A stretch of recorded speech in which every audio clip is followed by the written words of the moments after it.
Hello and welcome to the Kristin Carrera podcast. I am your host, Kristin. Welcome back if you've been following along. And if you are new, make sure to hit that subscribe button, like, follow along, and comment. I love to hear where you are on your journey, whether you're new to Carnivore, trying to figure out if it's for you, whether you've been on Carnivore, you're healing. What is your story? Leave it in the comments below. So today I want to dive into one of the biggest complaints that I hear on Carnivore, and it's too expensive. But is it really? Let's dive in. So, yes, it could be expensive if you're eating ribeye every single day, right? That's going to add up. But eating carnivore does not have to break the bank. In fact, a lot of people end up spending less because you're not buying the snacks, you're not going out to eat every day, getting takeout, all those extra ingredients that you're not adding to your shopping cart. That budget can go to carnivore, to your meats. So in reality, at the end of the day, you might either spend about the same or you might spend less. So it depends where you are, it depends on what your budget is, it depends on what you are buying. So eating nutrient density means you don't need as much volume. Ground beef, eggs, cheaper cuts like chuck roast or pulled pork, pork shoulder. It can be just as effective as the fancy steak. Now, I'm going to get real here for a second. How much do people waste on processed junk food, Starbucks runs, and overpriced quote unquote healthy foods that you think are healthy and that you're paying for so that you don't have to cook or you don't have to worry about figuring out what to eat, right? These things are not really, they're not one, they're not healthy for you. Two, you're probably spending more money than putting that money towards the meat. So again, think about where that money was going before and where it's going now, and think, is it actually more expensive to go carnivore? Because I know a lot of people who Starbucks runs are a daily habit, and calculate how much one of those coffees costs. That's without getting any food, just the coffee. How much does that cost per day, 5 times a week? Okay, add it up, see what it is. Let's actually ask here. How much um, will it cost me to buy, and we're going to say a medium size, right? A medium size coffee or latte, which is what most people get at Starbucks 5 times a week. Let's see what our answer is. So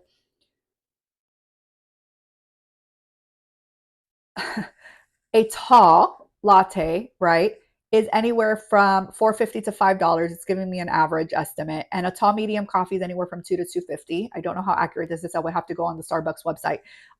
So let's assume that you get a latte for $4.75. I think it's more than that. And you go 5 times a week. You're spending about $24 a week. So almost $100 a month. That's $100 that you can put towards your meat. And this is just Starbucks. This is just coffee. Assuming you get a medium, assuming that these prices are averaged correctly. Okay, so think about that. Think about how many times did you used to go to McDonald's or Burger King or Wendy's, all the fast food places. Think about if you go to like these health food places that sell you these bowls, you're still spending money. That money is now going towards your meat. I personally don't eat out a lot because it's a lot harder to order out and go out to eat on carnivore. So a lot of that money that we were spending on every weekend ordering breakfast and sometimes dinner throughout the week or on the weekend, that money is going towards my meat.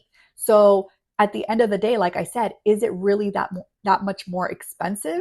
It really just depends on how you do it, right? If you're focusing on simple, high quality foods, it might cost you less than you think. So write it out. Write out what have you spent on your normal healthy balanced diet compared to what you're spending on carnivore, and think about the quality of meat that you're buying. That is going to be a factor into how much you spend. Some people think that they have to eat grass-fed beef. I'm going to tell you, I rarely ever buy grass-fed beef. The only time that I do is at one of our grocery stores called Aldi's. They have ground beef that's grass-fed that is decently priced, and that's really the only time that I buy that. And I don't even buy it all the time because my husband doesn't really even like the taste. He thinks just the regular meat tastes better. And I've heard that comment from other people. So at the end of the day, you got to do you. You got to do what's in your budget. You got to find what works for you. And so carnivore does not have to be super uber expensive. You just have to look at it for what it is. You're not buying all those things that you used to buy. I mean, I used to buy organic vegetables. I would always buy onions and peppers and I don't know, other stuff. I still in my family, right? And it's going to depend on what you're buying for your family. Um, my kids are not 100% carnivore, so I still buy rice. I still buy beans sometimes. Fruit is huge here in the house. My kids like fruit.